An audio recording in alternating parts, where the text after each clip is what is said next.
Welcome back, Minties, to Near Mint Condition, a channel where you could be part of a positive, honest community and lay claim to some comic book knowledge. I'm your host, the Astonishing Melanie, and today I'm going to review Alien Bloodlines, so please stay tuned. Thank you to the fine folks at Marvel and David Gabriel for sending us this advanced review copy. This trade has a direct market release set for October 20th, retails for $17.99, and has a parental advisory warning, so you know it's good. The story is by Philip Kennedy Johnson and art by Salvador Larroca and colors by Guru FX. No characters from the movie are in this book except for a Bishop model synthetic person, but I still count him as Bishop, and of course there are aliens. But we're introduced to a Queen of Darkness alien that, there's not that much of her in it, but you know, I'm sure they'll continue it in the second story arc. The first part of this video will be spoiler-free review that only covers issue 1, and a timestamp will be in the description to skip the spoilers and skip to the end of the video. Security Chief Gabriel Cruz of the Epsilon Station, owned by the company Weyland Yutani, tells his therapist Bishop of his dreams during a mandated therapist session, and then he retires. In that order, like minutes after the session ended. Just kidding. He wants to spend time with his son Danny, who is covertly fighting Weyland Yutani, so the reunion is short-lived since Danny finds the data drive he's after, and off he goes. During his next therapy session, Cruz has flashbacks from 20 years ago of him and his comrade trapped in an alien nursery, and said comrade was begging for his life. It's really messed up. He was supposed to have time off to go on his vacation with his girlfriend, and that's what he says. He wasn't supposed to be there. This is the first of many deep emotional moments couched within the story, couched within the violence, and I'm all about those. The crew on the Epsilon Station is blown away by the Minute Hand movement, and which Danny is a part, who are determined to destroy the company. It's one of my favorite parts, actually. The head being blown away by the shotgun while the hat still remains intact. It reminds me of Resident Evil 4, which I'm currently playing, and I love over-the-top deaths in it. It's such a fun game. The snakes jumping out of the wooden crates make me jump, and when the villagers are whispering in Spanish, which makes me feel like they're right next to my neck. And when Leon's head is lopped off by a chainsaw or bitten off because I'm standing too close to the parasite thingy, it makes me laugh. Okay, back to the story. When they discover the lab full of alien fetuses, one of the scientists issues a lockdown command and all heck breaks loose. A heck that contains face huggers. In terms of the art, it looks like Larroca is drawing over actual people's faces like photos, which bothered me a bit at first. Now, I don't know if he actually did. It just looks like it to me, and he's known for doing that. But it does establish a sense of realism for this book, so that works out. And Bishop is spot on. I'm like, I have a hard time faces, and I knew it was Bishop. One thing I have a gripe about is the Queen Alien's character design. Why would she have a humanoid form? Why would she have a human face? Why does she have an hourglass figure?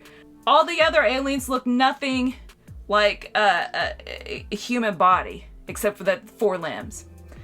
But on the other hand, a regular alien sure seems like one huge phallic symbol, so I guess there's that.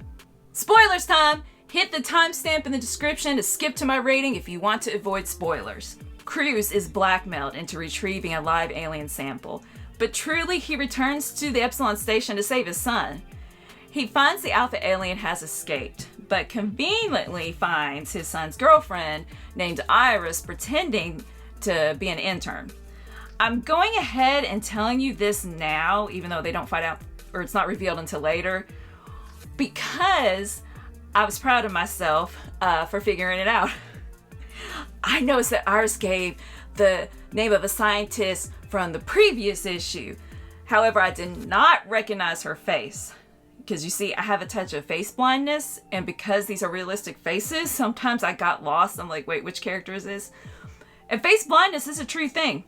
Look it up. I only suffer from a touch of it. Just a touch. Everyone has eyes, nose, and a mouth. How do people look different? Bishop heroically shows up with the turn of the last page, and they find Danny in the nursery with a face hugger, giving his face a terrific big tight hug. His father wants to put him out of his misery, but the others convince him to try to save him. After fighting the alpha alien, the one that grew inside Cruz 20 years ago, he meets up with Iris and Bishop. Iris shows her true colors and shoots Bishop in order to keep the alien sample alive in Danny. But don't worry, he serves her some payback with the butt of the back of his rifle. She's discovered to be a synthetic person and spouts some cryptic advice that includes the Queen of Darkness and Prometheus's cleansing fire, etc., etc. But wait, there's more! Ted Reynolds, the commander of the station, says, nope, you can't save your son. He takes the engines offline, so Cruz has to go outside the station to secure a ship. Bishop, who's truly a friend throughout the book, promises to do all he can for Danny, and Cruz meets his doom at the hands of the alpha alien. It's a beautiful and sacrificial death, though. As I said earlier, there are many moving moments along with the fun of aliens running amok. Bishop successfully removes the fetus, and all is well. In fact, we see a cute kitty from the first issue return. So glad he survived. Oh, wait. He's got those red marks on his face denoting he's impregnated. You just can't leave a good survival horror story all wrapped up. It's a rule. If you enjoyed this video, as I enjoyed the trade in making this video, then please hit the like button. This book works as a self-contained story, but issue 7 is now out, so the second story arc has started. I rate this an 8 out of 10. The art isn't my taste, but I enjoy the suspense, and that gave me the same feeling I get when I play Resident Evil games.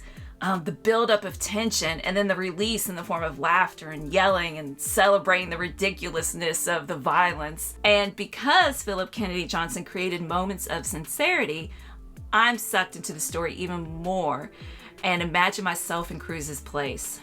It gives me the willies. Answer in the comments below what elements of a scary, horror, or suspenseful story that you enjoy the most. Thank you very much for watching. In addition to the Discord community we have on Patreon, we've added a monthly book club meeting, and members vote on which collected edition you would like to read and discuss. So if you're interested in that, check out our Patreon. And as always, stay minty! Queen Alien's character design. Why would it be a humanoid?